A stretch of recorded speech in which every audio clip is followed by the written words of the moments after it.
कानूनों के खिलाफ किसानों का आंदोलन लगातार जारी है। किसान अब भी इन कानूनों को रद्द करने की मांग पर अड़े हैं। कांग्रेस भी लगातार इन कानून के विरोध में केंद्र पर हमला बोल रही है। राजस्थान में आज से तहसील स्तर पर किसानों की आवाज बनने के लिए कांग्रेस ने जन जागरण अभियान शुरू किया है। कांग्रेस की तरफ से लगातार किए जा रहे विरोध पर जन टीवी से खास बातचीत की मुख्य सचेतक डॉक्टर महेश जोशी ने। केंद्रीकृत कृषि कानूनों के खिलाफ लगातार किसानों का आंदोलन जारी है और इस आंदोलन को कहीं न कहीं आवाज देने की कोशिश लगातार कांग्रेस कर रही है। कांग्रेस की तरफ से देश और प्रदेश में लगातार किसानों के समर्थन में धरने प्रदर्शन किए जा रहे हैं। इस वक्त हमारे साथ मुख्य सचेतक डॉक्टर महेश जोशी जुड़ गए हैं। सर, लगातार कांग्रेस सड़क पर है इस बिलों के खिलाफ और किसानों की आवाज बन रही है। आज से ग्रामीण अंचल में तहसील स्तर पे, पहले जयपुर में हो, ग्रामीण अंचल में भी आज से आपने सभाएं, जन जागरण अभियान शुरू किया है इनके विरोध में। देखिए, एक तो मैं ये स्पष्ट करना चाहता हूं कि ये किसानों का आंदोलन है। कांग्रेस इसमें किसानों के साथ कंधे से कंधा मिलाकर खड़ी है, उनको सहयोग करने के लिए। और जो किसानों के हित की सोच कांग्रेस की है, उस सोच के तहत कांग्रेस किसानों के साथ खड़ी है। विशुद्ध रूप से किसानों का आंदोलन है।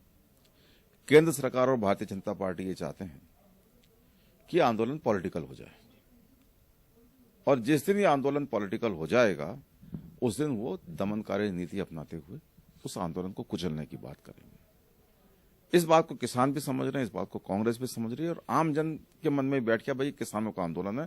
केंद्र सरकार कितनी ही कोशिश करे इस आंदोलन को टालने की, वार्ता के माध्यम से, दूसरे तरीके से इसको लिंगर ऑन करे कि कभी न कभी ये पॉलिटिकल हो जाए और उनको अपनी इच्छा करने की छूट मिल जाए, ऐसा नहीं होगा। कांग्रेस पूरी ताकत के साथ खड़ी है, सड़कों पे खड़ी है। आंदोलन किसान कर रहे हैं, किसानों की ताकत बनकर कांग्रेस उनके पीछे खड़ी हमेशा मिलेगी। ये कांग्रेस ने हमेशा जो भी निर्णय किए हैं आज तक, जब से देश आजाद हुआ है तब से लेकर आज तक जितने भी निर्णय किए हैं वो सब कांग्रेस ने किसानों के हित में किए हैं। इसलिए हम कांग्रेस से किसानों के हित में लड़ रहे हैं, और आगे भी हमारा संघर्ष, जब तक किसान आंदोलन कर रहे हैं, हमारा संघर्ष भी जारी रहेगा। दूसरा बड़ा सवाल, राजस्थान विधानसभा में 3 बिल लेके आए, आपने पारित कराए, लेकिन वो राजभवन में जाके अटक गए, आगे नहीं गए। क्या वजह मानते हो? क्या राजभवन भी किसी दबाव में है? निश्चित रूप से लग रहा है, नहीं तो कोई कारण नहीं बनता। राज्यपाल एक तरीके से एक माध्यम होता है। कोई फाइल राज्यपाल के पास गई, कैबिनेट ने पास किया है, विधानसभा ने पास किया है, उसको उनको राष्ट्रपति को भेजना चाहिए था। वो नहीं भेज पा रहे हैं। हम जानते हैं राज्यपाल महोदय बहुत अच्छे दिल के इंसान हैं। उनके व्यक्तिगत उनके ऊपर किसी तरह की कि हम कोई शंका करें, वो ठीक नहीं, अच्छे आदमी है। लेकिन हम जानते हैं कि राज्यपाल अंडर प्रेशर काम किया करते हैं, और जब देश में भाजपा की सरकार हो, श्री नरेंद्र मोदी प्रधानमंत्री हो, तो किस तरीके के दबाव उन पर आते होंगे, अमित शाह गृह मंत्री हों, किस तरीके के प्रेशर उन पर आते होंगे, इस बात को समझा जा सकता है।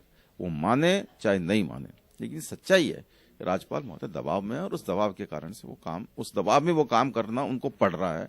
अन्यथा अब तक इसको भेज दिया जाना चाहिए था, हमारे बिलों को। देखिए, सतीश पूनिया जी को अब कोई सीरियसली ले नहीं रहा, क्योंकि उनके बयानबाजी भारतीय जनता पार्टी में उनके कद को घटा रहे हैं। वो सीनियर को सीनियर नहीं समझ रहे हैं। वो किसको भारतीय जनता पार्टी का चेहरा मानते हैं, किसको नहीं मानते, ऐसे बातें उनकी तरफ से आ रही हैं।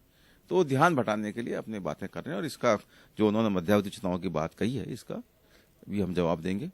और मैं समझता हूं कि उनकी ये मांग किसी भी तरीके से जायज नहीं है। ये डॉक्टर महेश जोशी, जिनका साफ तौर पे कहना है कि केंद्रीकृत कृषि कानून है, उनका किसान लगातार विरोध कर रहे हैं, और कांग्रेस भी ये चाहती है कि ये बिल वापस होने चाहिए। देश भर में, प्रदेश में लगातार कांग्रेस इनके खिलाफ सड़कों पर है।